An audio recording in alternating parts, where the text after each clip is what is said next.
हरि ओम।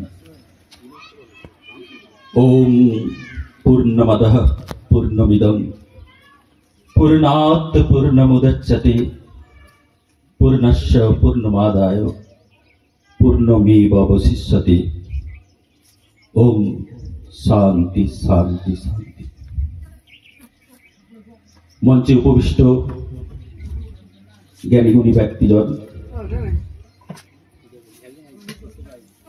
আমার এই যে ধর্মের ভেতর যে আধ্যাত্মিকতা যিনি প্রথম সেই দ্বার উন্মোচন করেছিলেন শ্রদ্ধেয় ব্রহ্মচারী সোমনাথ মহারাজ, তার শ্রীচরণে আমার প্রণাম। বর্তমানে উনি হিন্দু জাগরণ মঞ্চে প্রতিনিয়ত অক্লান্ত পরিশ্রম করে চলেছেন। আমরা ফেসবুক বা ইউটিউব খুঁজলেই দেখতে পাবো। এছাড়া এই সদ্ভাবনা সমিতির আমার পরম শ্রদ্ধেয় খুব কাছের মানুষ মাননীয় নিমাইদা গোবিন্দদা। এছাড়াও আরো আমার পরিচিত অনেকেই রয়েছেন। পতিত পাবন বাবু আসেননি, প্রসূন, যাদের সাথে সোমবারটা খুব সুন্দরভাবে কেটে যায়। সন্ধ্যের থেকে আমরা একটু চর্চা করি নিজেদের মধ্যে, সেটা প্রসূনদার বাড়িতেই। আজকের এই পথে এগিয়ে যাওয়ার পিছনে এই মানুষগুলোর অবদান অনেক। এনারাই আমাকে প্রেরণা জুগিয়ে এইদিকে ঠেলে দিয়েছেন, তাই আমি সারা জীবন এদের কাছে কৃতজ্ঞ। এছাড়া আপনারা যারা এখানে রয়েছেন প্রত্যেকেই আমার চেনা মুখ, প্রত্যেককে আমার প্রণাম রইল, আত্মীয় জ্ঞান।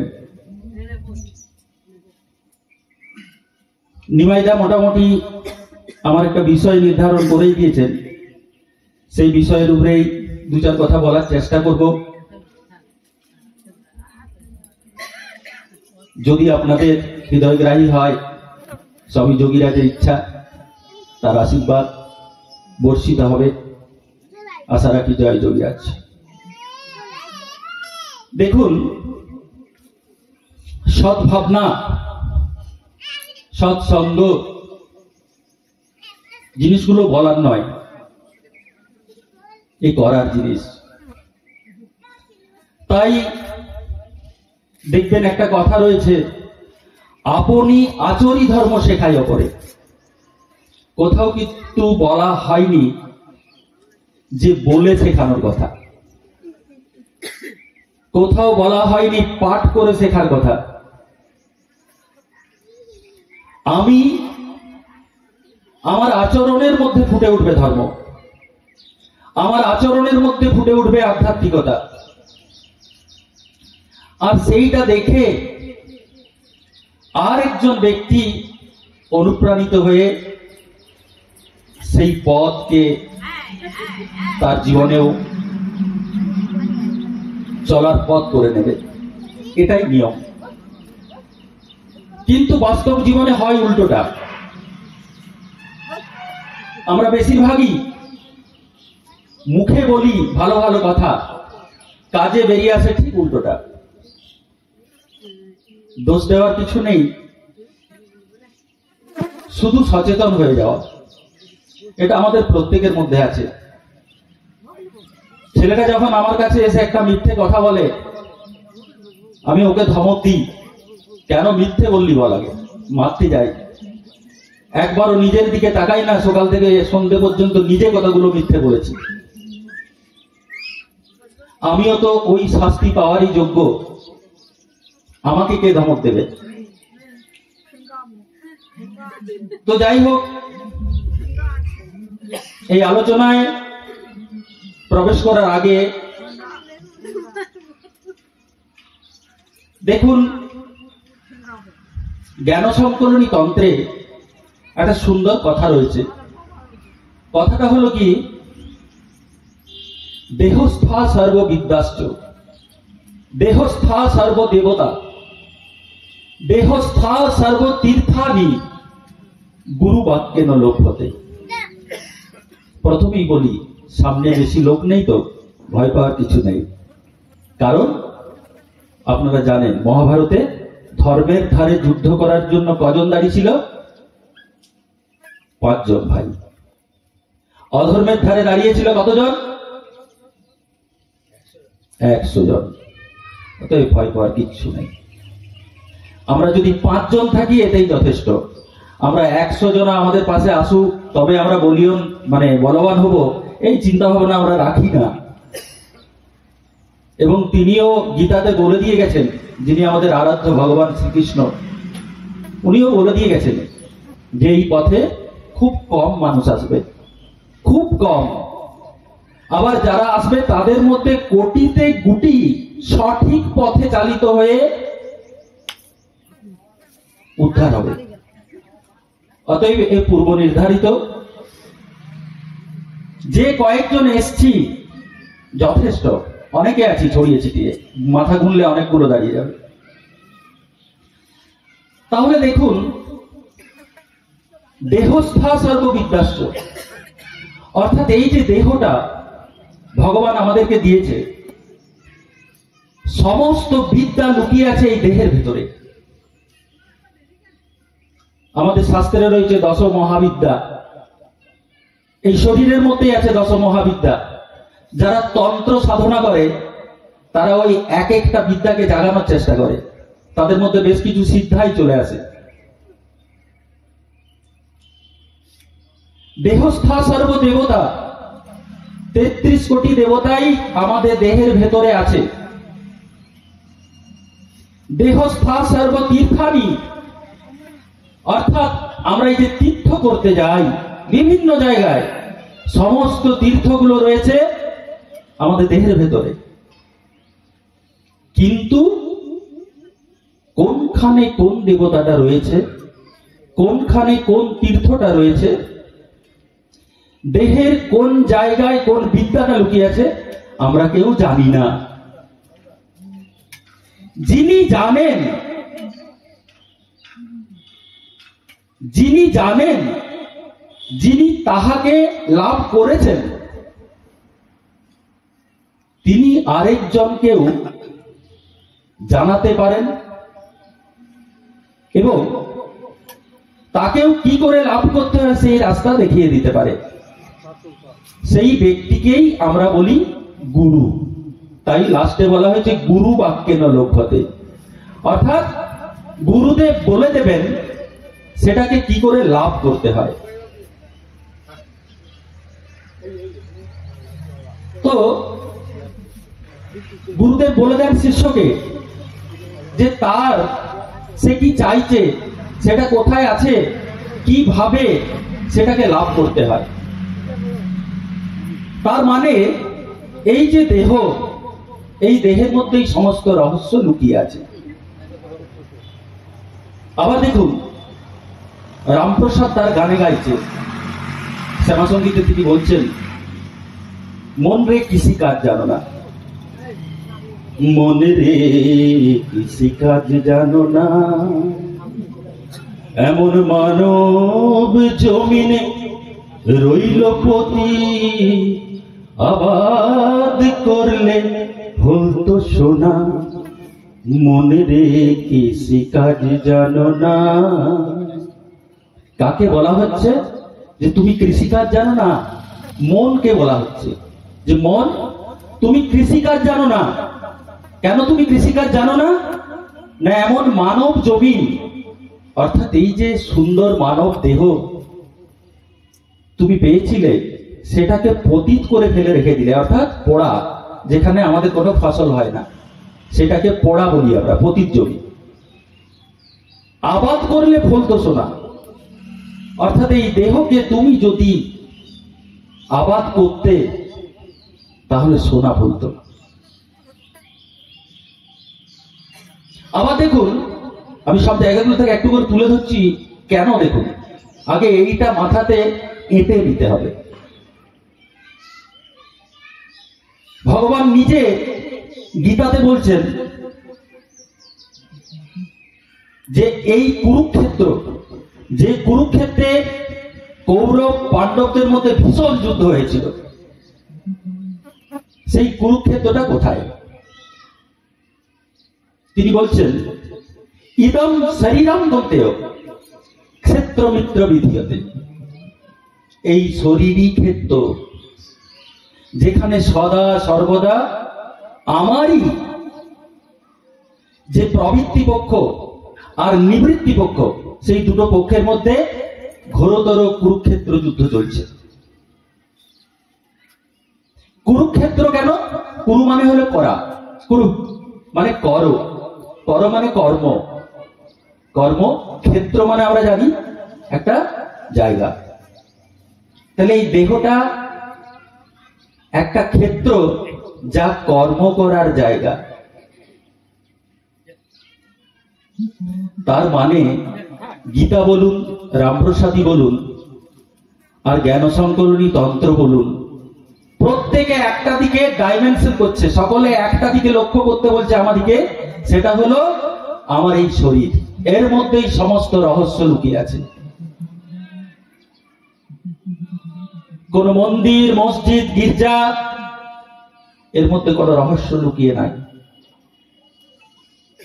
তিনি আমার ভেতরে। আমি যার খোঁজে তীর্থে তীর্থে ঘুরে বেড়াচ্ছি, যার খোঁজে মন্দিরে, মসজিদে, গির্জায় ছুটছি, তিনি অন্য কোথাও নেই, তিনি আমার মধ্যে বিরাজ করছেন। প্রতিটি রন্ধে রন্ধে তিনি আছেন, তাই আমি আছি। তিনি নাই, আমিও থাকবো না। তাই মূল কেন্দ্রবিন্দুটা, আমার বলার লক্ষ্য, সেটা হলো সাধনা। সাধনা ছাড়া সাধ্য বস্তু পাওয়া যায় না। 2 টাকার নকুল দানা দিয়ে যদি তাকে পাওয়া যেত, তাহলে মনে হয় পৃথিবীর কেউই আর বাকি থাকতো না তাকে পেতে। তিনি 2 টাকার নকুল দানায় সন্তুষ্ট যদি হতেন, তাহলে গীতাতে বলে দিতেন না এই হতে হবে, এই হতে হবে, এই হতে হবে, তবে তুমি আমার প্রিয় ছাত্র। তিনি কিছু কন্ডিশন ঠিক করে দিয়েছেন, তুমি যদি এই করো তবেই তুমি আমার প্রিয়।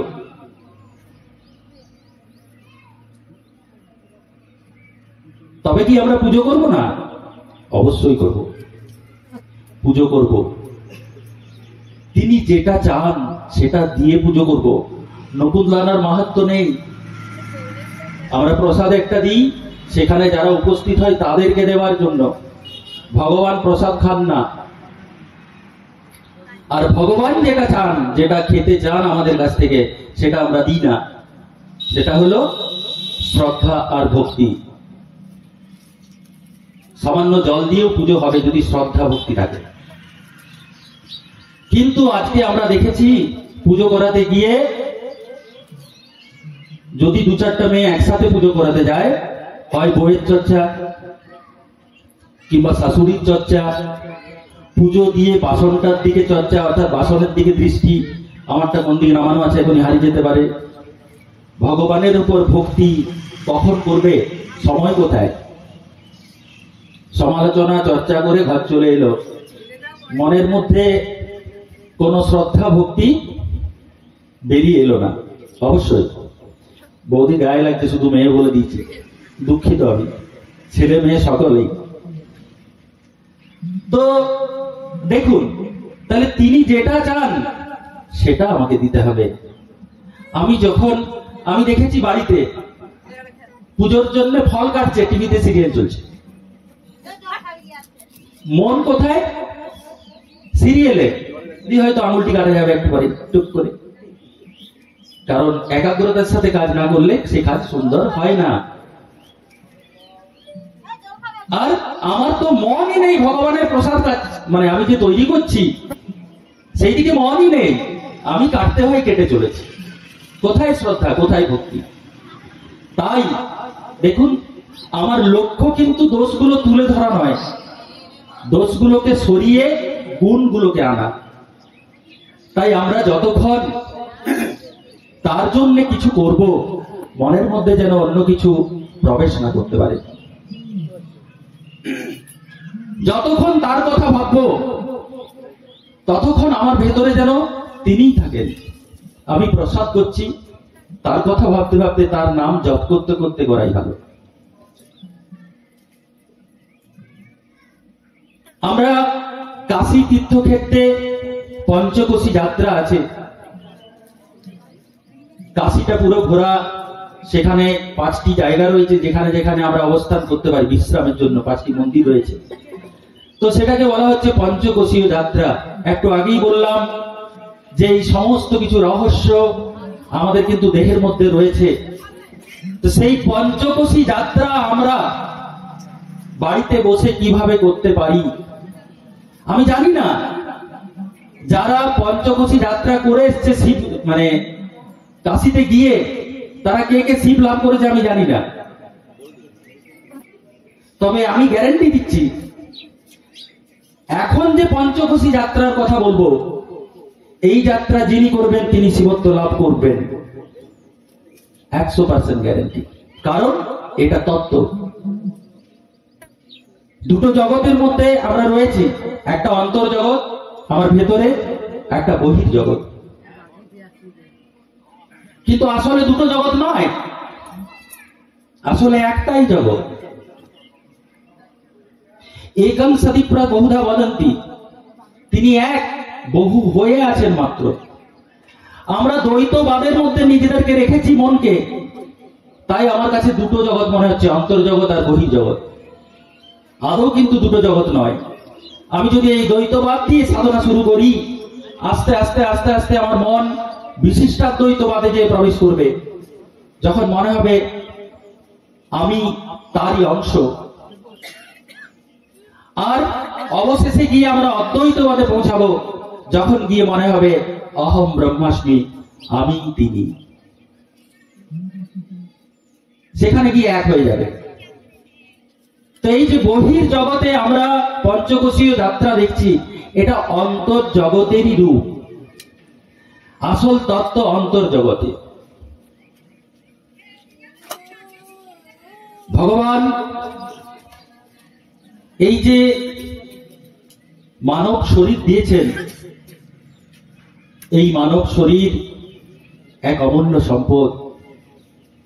জ্ঞানী গুণীজন ব্যক্তিরা বলছেন যৎ পিণ্ডে তৎ ব্রহ্মাণ্ডে, অর্থাৎ এই দেহ পিণ্ডের মধ্যে যা আছে সব ব্রহ্মাণ্ডের মধ্যে বর্তমান।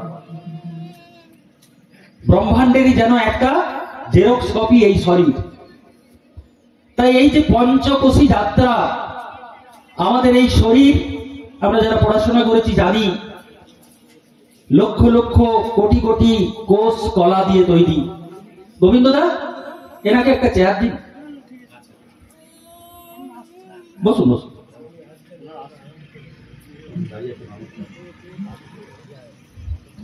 তো দেখুন, এই দেহের মধ্যে কোটি কোটি কোষ কলা আছে ঠিকই, কিন্তু এত এত কোষের মধ্যে মাত্র 5 রকমের কোষ আছে। ওই যে পঞ্চকোশী যাত্রা বললাম, এখানেও 5টা কোষই আছে। সেই পঞ্চকোষ দিয়ে এই শরীর নির্মাণ করেছেন তিনি। এই পঞ্চকোষের মধ্যে যে কোষটা প্রথম আমাদের চোখে পড়ছে, লক্ষ্য করুন, সেটা হলো শরীর। আর এই যে শরীর, আমি যখনই কারো কাছে কারোর দিকে তাকাচ্ছি, দৃষ্টি দিচ্ছি, তখনই প্রথমে কি আসছে? শরীর। আর এই শরীর গঠন হয় অন্নময় কোষ দ্বারা।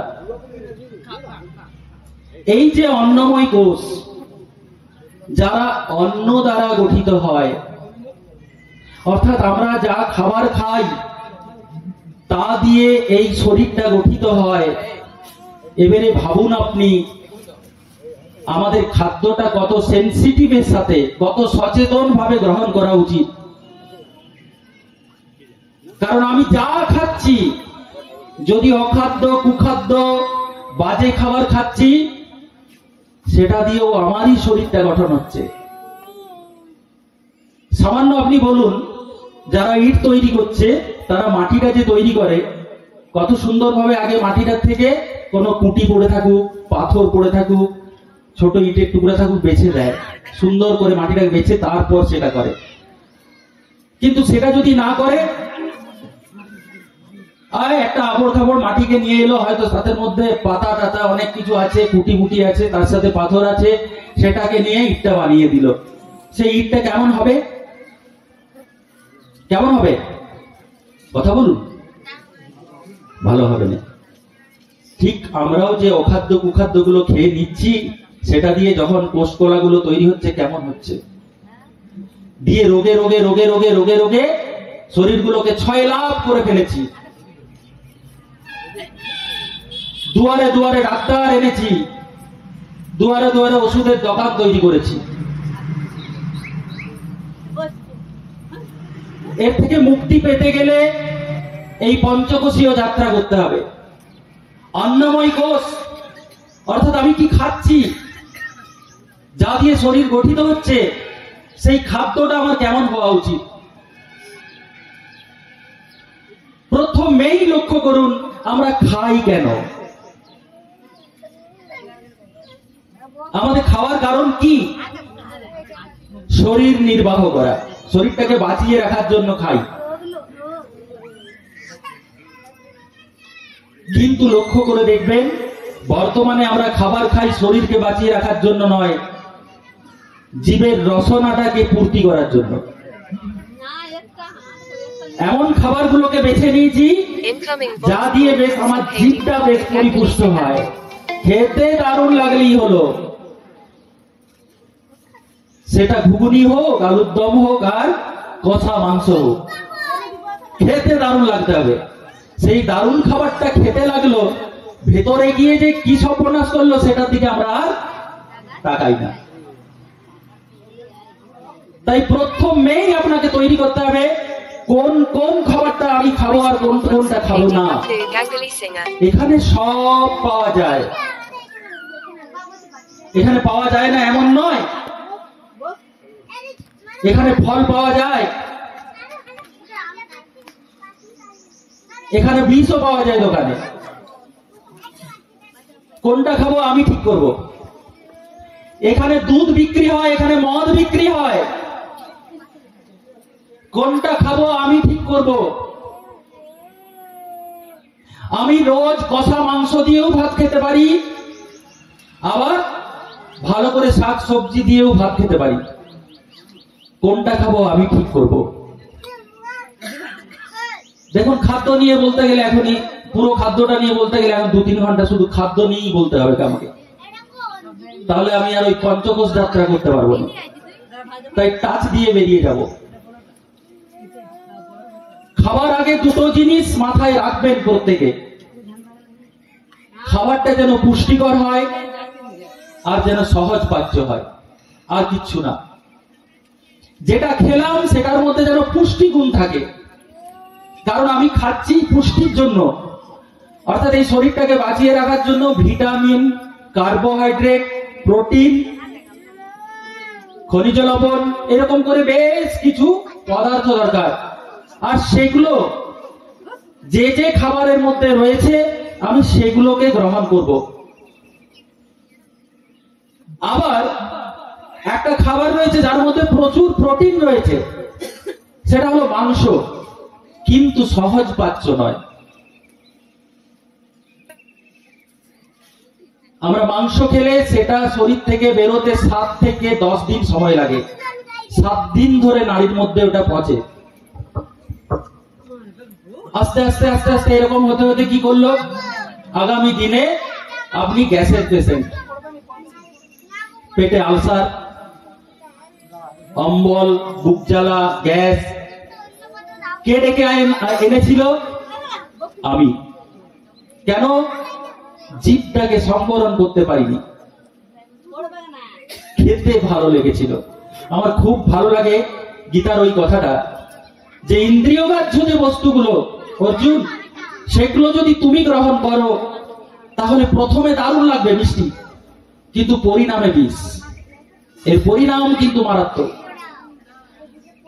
আবার যেগুলো সাত্ত্বিক বিষয় সেগুলো প্রথমে একটু তোমার কষ্ট হলেও পরিণামে অমৃত। অর্থাৎ আমার কেমন লাগছে এটা যেন মাথায় না থাকে, সেই খাদ্যটার মধ্যে পুষ্টিগুণ আছে কিনা, আর সেই খাদ্যটা আমার সহজ পাচ্ছ কিনা, আমার শরীরে চট করে সেটাকে গ্রহণ করতে পারছে কিনা। এই দুটো জিনিসকে দেখে আমরা যদি খাদ্য গ্রহণ করি তাহলে অন্নময় কোষগুলি খুব সুন্দরভাবে গঠিত হবে। 80% রোগ এখান থেকেই চলে যাবে, শুধু খাবারের শৃঙ্খলাটা যদি ঠিক করে তৈরি করি।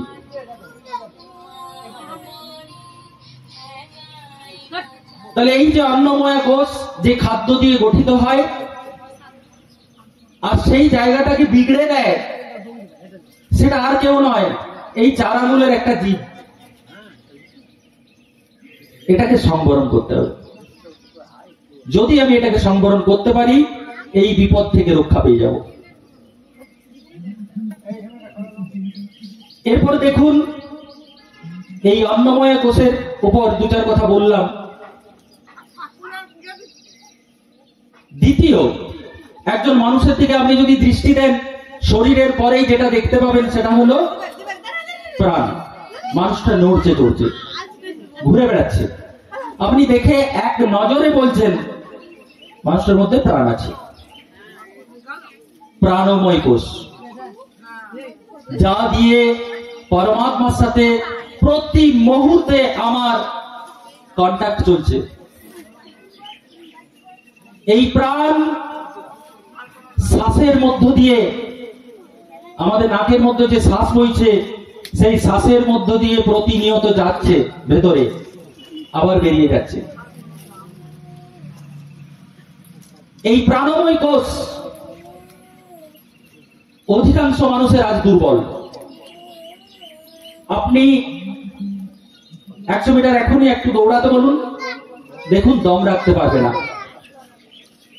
অর্থাৎ প্রাণময় কোষ দুর্বল হয়ে আছে। বেশ কিছু শিশু, বাচ্চা, কিশোর, এদেরকে দেখবেন একটু মুচড়ে বসে থাকছে। ছেলেটার মধ্যে সেই মানে প্রাণের যে উচ্ছ্বাস সেটা নেই। আপনি যখন ওকে কিছু বলছেন তখন ওর মধ্যে উত্তর আসছে কি, যাচ্ছি, করছি, করব, একটা অলস ভাব। এর কারণ হলো প্রাণময় যে কোষগুলো, সেই কোষগুলো কিন্তু পুষ্টি লাভ করেনি। প্রাণময় কোষগুলোকে পুষ্টি লাভ করাতে গেলে ওই ভাত, রুটি, চিড়া, মুড়ি, এই প্রাণময় কোষ এগুলো খায় না। আমরা কি কেউ প্রাণময় কোষের খাবার দিয়েছি কোনোদিন? ভেতরে যে প্রাণময় কোষগুলো রয়েছে ওদেরও তো খাদ্য দরকার, সেই খাবার দিয়েছি? যদি দিতাম তাহলে প্রাণময় কোষ একদম সচ্ছল থাকত।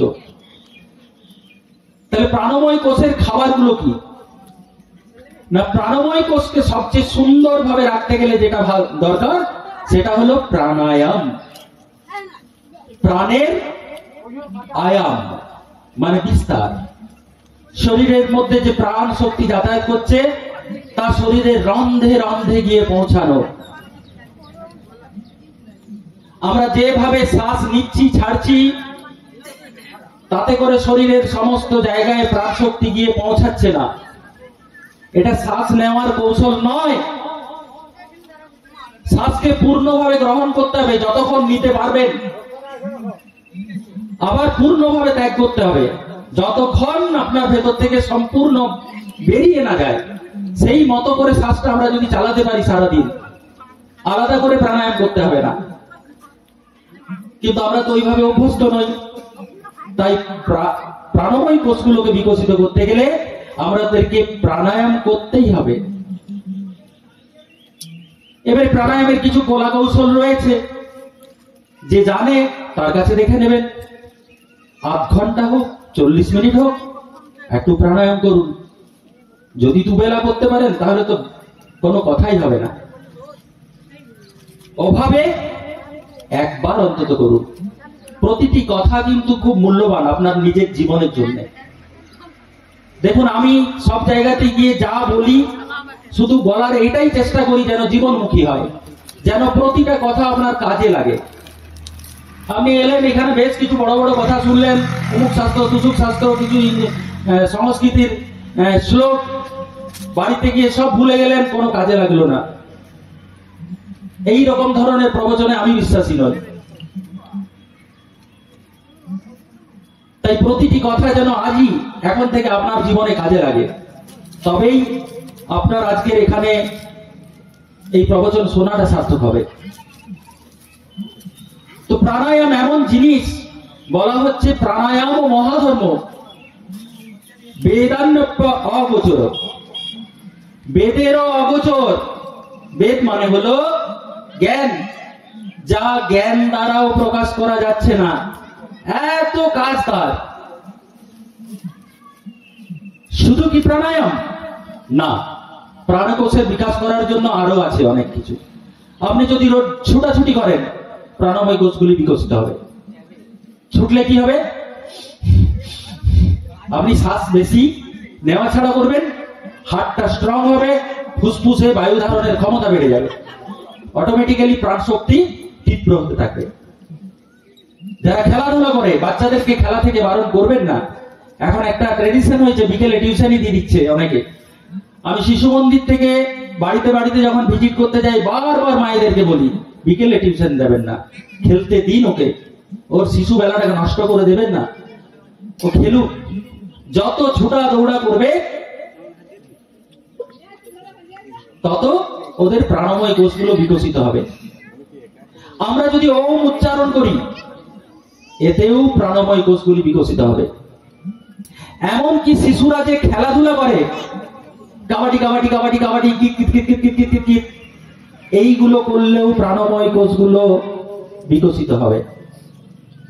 দেখুন, ভারতবর্ষ এমন কিছু খেলা তৈরি করেছিল যার মধ্যেও দেখুন সাধনা লুকিয়ে আছে। এ শুধু মজা করার জিনিস নয়। আমরা ছোটবেলায় খেলেছি কাবাডি, বুড়িচু, তারপর কিতকিত। সেই খেলাগুলো যে খেলেছি সে শুধু মনোরঞ্জনের জন্য নয়, তার ভেতরেও সাধনা লুকিয়ে ছিল। তাই এই প্রাণময় কোষগুলো যেন প্রতিদিন কিছু খাবার পায়, তবে না আপনার প্রাণময় কোষগুলো সুস্থ থাকবে। এরপরে আপনারা নিজে নিজে ভেবে বলুন তো, কে কে প্রাণময় কোষগুলোকে খাবার দেন রোজ? দেন না, বেশিরভাগ উত্তর আসবে না। অথচ আপনি তরতাজা থাকতে চাইছেন, শরীরটা বেশ সলিড থাকবে, কোনো সমস্যা থাকবে না। চাহিদাটা তো খুব সুন্দর। আমিও তো চাইছি 500 প্যাকেট আলু হোক আমার, চাষ না করলে হবে? হ্যাঁ, কিছু না করলে হবে? হবে, করতে হবে,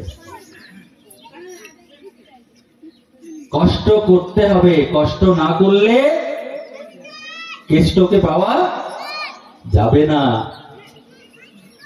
তাই এই প্রাণময় কোষগুলো যাতে প্রতিদিন খাবার পায়, সেই দিকে দৃষ্টি অবশ্যই দেবেন। 3 নম্বর কোষে যাচ্ছি। এরপরে দেখুন, একটা মানুষের দিকে তাকালে যেটা চোখে পড়ে সেটা কি? তার মন।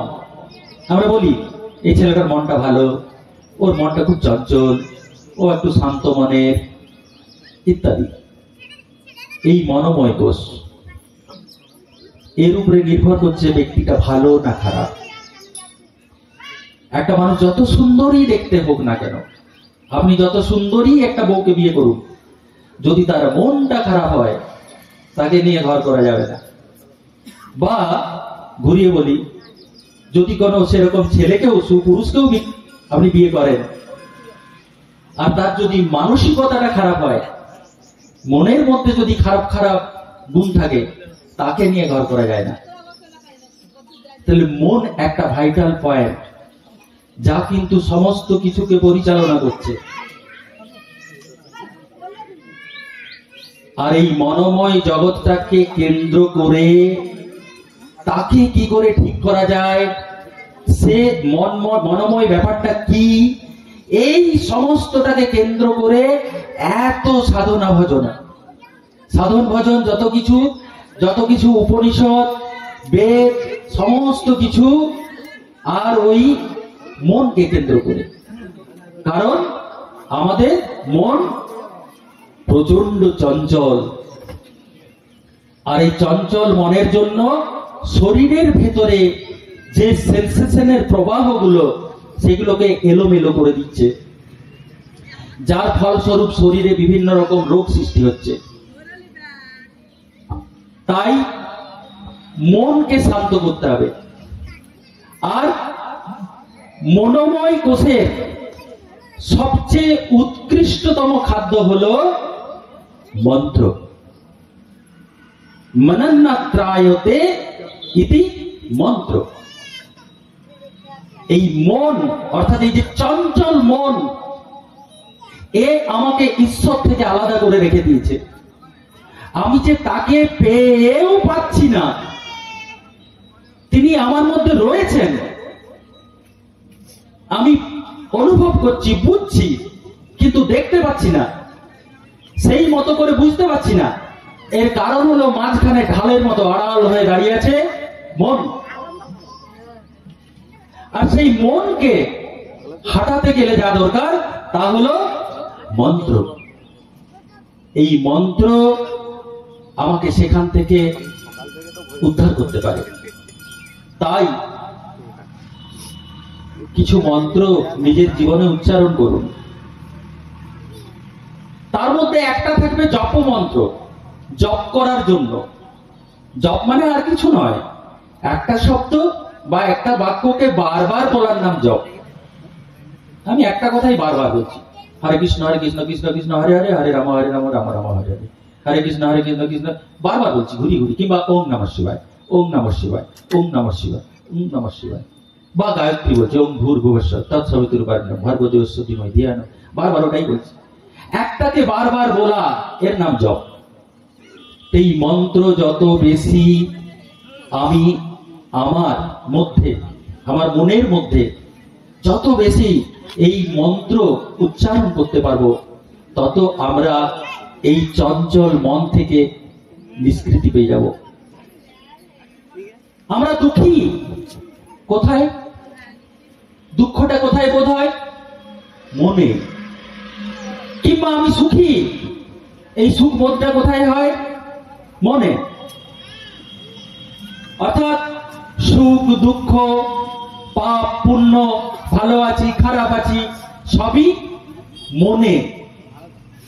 তাই এই চঞ্চল মন থেকে যতক্ষণ না আমি নিষ্কৃতি পাচ্ছি, ততক্ষণ আমার জীবনে, আমার জীবনের যে মূল চাহিদা, প্রত্যেকটা মানুষের মনের মধ্যে যেটা মূল চাহিদা, সেটা কি জানেন? সেটা হলো সুখ, শান্তি, আনন্দ আর একটা নিরোগ শরীর। এছাড়া আর কিছু চাইনি আমরা। কিন্তু সুখ সবসময় আছে, আমি সুখে নাই, শান্তি নাই। এই সমস্ত রহস্যটার ভেতরে যেটা লুকিয়ে আছে, সেটা হলো মনের চঞ্চলতা। তাই প্রত্যেকেই নিশ্চয়ই দীক্ষিত, তাই প্রত্যেকেরই উচিত সেই মন্ত্রকে সঠিকভাবে জপ করা। যে দীক্ষা পাইনি সে কি করব? ওম জপ করব। না পারলে আমার যে ঠাকুরকে ভালো লাগে তার নাম জপ করব, কোনো অসুবিধা নেই। সুন্দর সুন্দর গান মনকে ভালো করে দিতে পারে। মনের খাবার শুধু মন্ত্র নয়, সুন্দর সুন্দর সঙ্গীত, কোন ভালো শ্যামা সঙ্গীত, কোন দেশাত্মবোধক গান, কোন নজরুল গীতি, কিংবা কোন রবীন্দ্রসঙ্গীত। কিন্তু আমরা সেগুলোকে হারিয়ে ফেলেছি। এখন যেগুলো চলছে আপনারা দেখেছেন তো, শুনেছেন তো, ট্যাঙ্গে ট্যাঙ্গে ট্যাঙ্গে ট্যাঙ্গে গান বেরোচ্ছে, মানেও বুঝতে পারিনি, কিছুই না। আর শুধু মিউজিক। সে মিউজিক নয়, হার্ট ফেল করানোর উপায়। হার্ট যদি কারো দুর্বল থাকে, টুক করে ফুটে যাবে। কেন না রুচি বোধটা নষ্ট হয়ে গেছে। আমার মনের মধ্যে যে একটা রুচি বোধ আছে সেটাকে নষ্ট করে ফেলেছি। একটা সুন্দর গান শুনে আমি আমার মনটাকে শান্ত করে দিতে পারি, আমি শান্তিতে থাকতে পারি। এছাড়া আমরা যে ঈশ্বরের কর্ম করি, একটু পূজা করাচ্ছি, একটু শঙ্খধ্বনি করছি, একটু উলুধ্বনি করছি, বা প্রদীপ দেখাচ্ছি, মারুলি দিচ্ছি, এই কর্মগুলো আমার মনকে শান্ত করে। এগুলো মনোময় কোষের খাবার। তাহলে এগুলো যদি করি তবেই না আমার মনোময় কোষটা ঠিক থাকবে। আজকে কি দেখছি আমরা? ভালো মনের মানুষের অভাব। সব আছে আমাদের, কিন্তু মন ভালো নাই। পুলিশ অফিসার আছে, আদর্শ পুলিশ অফিসার নাই। মাস্টার আছে, আদর্শ মাস্টার নাই। ডাক্তার আছে, সে কসাইয়ের মতো, গেলেই চটাবে। আদর্শ ডাক্তার নাই, খুব কমে গেছে, প্রায় নিশ্চিহ্নের দিকে। দু চারজন টিম টিম করে চলছে সমাজের রন্ধে রন্ধে। কেন না ভালো মনের যে মানুষ, ভালো মনের ডাক্তার, ভালো মনের প্রফেসর, ভালো মনের মাস্টার, ভালো মনের শিক্ষক, এগুলো যেন হারিয়ে যাচ্ছে। কেন না মনোময় কোষগুলি গঠিত হচ্ছে না।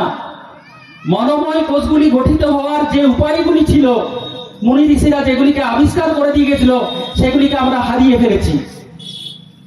তাই এর দিকে সবচেয়ে বেশি ধ্যান দেওয়া উচিত।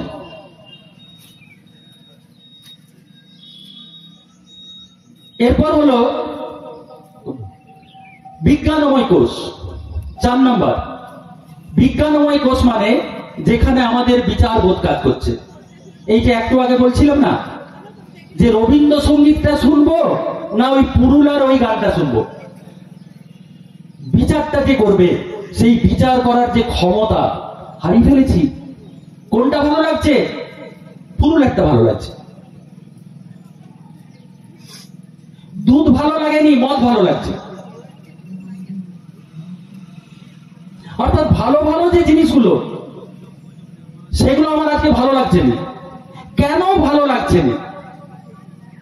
কারণ আমার যে বিচার বোধ, বিজ্ঞানময় কোষ, সেগুলো পরিপুষ্ট লাভ হয়নি, তাদেরকে সঠিক করে খাবার দেওয়া হয়নি।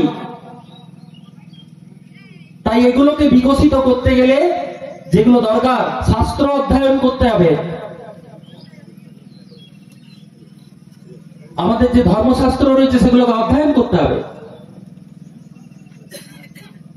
তবেই সেই কোষগুলো বিকশিত হবে। তবেই আমরা ভালো মন্দটা বিচার করতে পারবো। ভালো মনে করে মন্দটাকে বেছে নিয়েছি।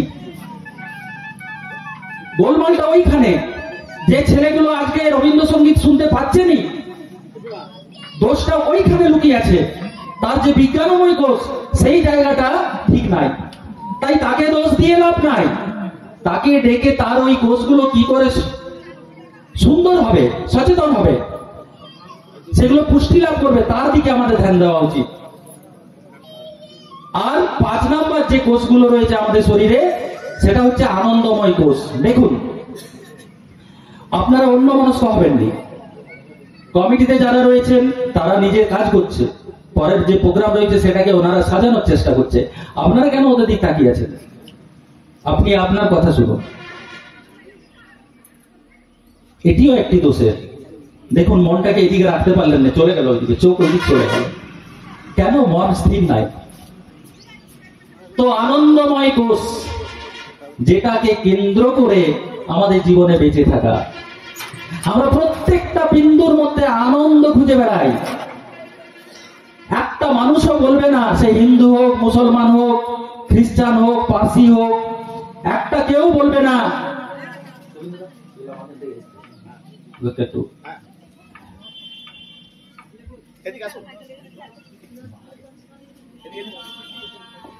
তো এই যে আনন্দময় কোষ,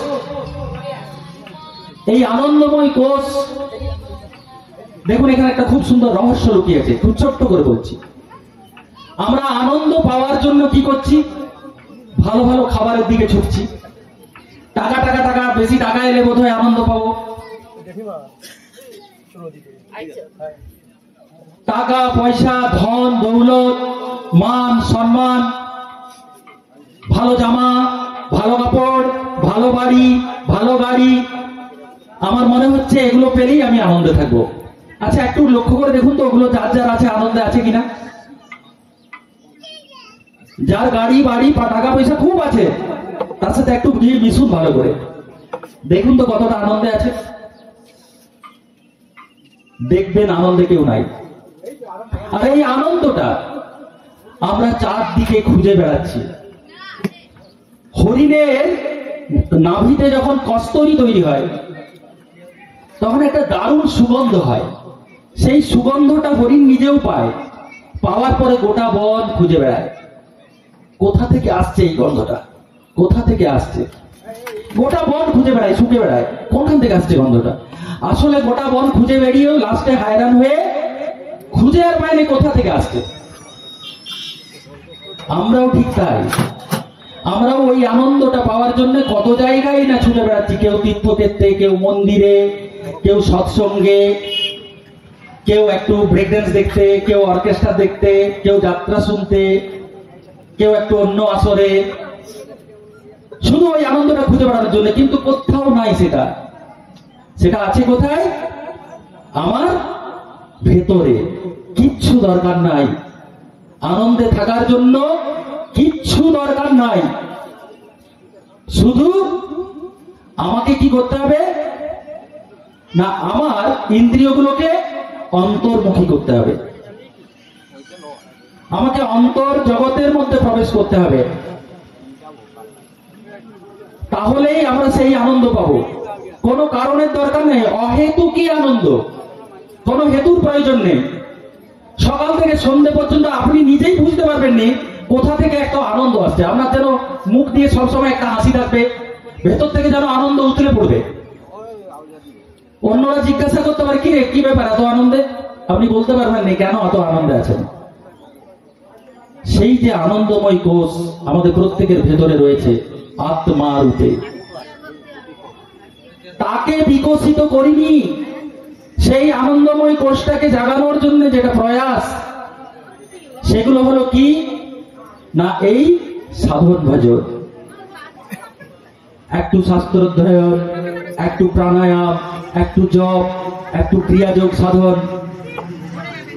এই সাধনা ভজন করতে করতে আস্তে আস্তে আস্তে আস্তে আস্তে আস্তে দেখবেন আপনার ভেতরে সেই আনন্দময় কোষগুলো জেগে উঠছে। আর তখন আপনার জীবন আনন্দই আনন্দ, তাতে ভরে যাবে,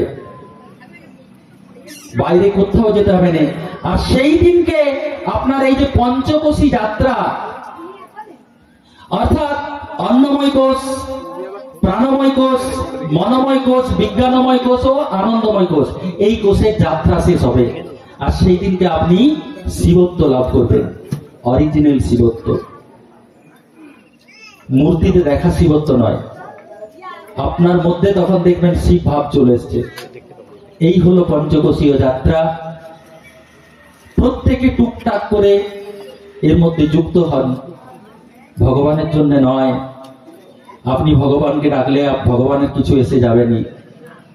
আপনি শান্তিতে থাকবেন, আপনি সুখে থাকবেন, আপনি আনন্দে থাকবেন। প্রত্যেককে যথাযোগ্য স্থানে প্রণাম জানিয়ে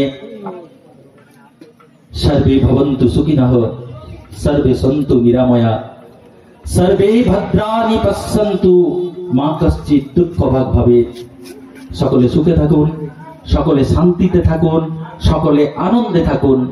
জগতের কেউ কখনো যেন দুঃখ না পায়, ভগবানের কাছে এটাই প্রার্থনা জানাই। নমস্কার।